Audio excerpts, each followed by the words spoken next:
बधाई ईरान, बधाई दुनिया। कल जब मैंने लिखा कि अमेरिका कोई बड़ा हमला करने की स्थिति में नहीं है, तो ये कोई भविष्यवाणी नहीं थी। ये मौजूदा युद्ध को सही तथ्यों और सही संदर्भ के आईने में देखने की कोशिश भर थी। मैंने इस दौरान बार बार लिखा कि अमेरिका के पास दो ही विकल्प हैं, बुरा और उससे बुरा। ये भी कहा कि अमेरिका इस युद्ध को लंबा खींचने की स्थिति में नहीं है, उसके ज़ख़ीरे खाली हो चुके हैं। मैंने ये भी लिखा कि ज़मीनी हमले वह नहीं करेगा। मैंने ये भी कहा कि ईरान अब हॉर्मुज़ को कभी भी पहले की तरह नहीं खोलेगा, किसी भी कीमत पर नहीं। ये भी कहा कि ईरान किसी भी सूरत में अमेरिकी की शर्तें नहीं मानेगा। सारी बातें सच साबित हुईं।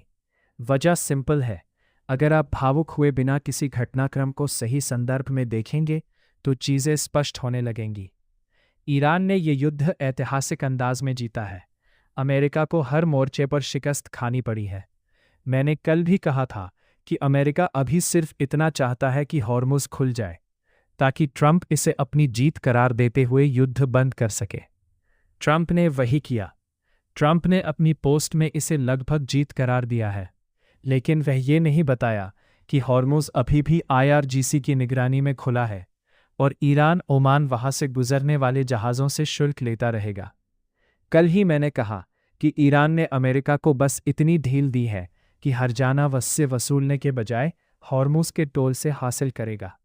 वही हो रहा है। मैंने ये भी लिखा था कि ट्रंप कुछ दिनों की मोहलत चाहता है ताकि दुनिया का ध्यान मौजूदा युद्ध विराम पर टिका रहे, और 10 दिन बाद जब लोग वॉर अपडेट लेना भूल जाएंगे, तब अमेरिका चुपचाप ईरान की डील मान लेगा। वही हुआ। अमेरिका ने ईरान की सभी 10 शर्तें फिलहाल सैद्धांतिक रूप से मान ली है। ईरान ने अमेरिका को जिस तरह से शिकस्त दी है, वह दुनिया की राजनीति को दीर्घकालिक तौर पर बदलने जा रही है। दुनिया से अमेरिकी प्रभुत्व के खात्मे के प्रतीक के रूप में इसे ज़माने तक याद किया जाएगा। ईरान को मेरी तरफ से सलाम पेश।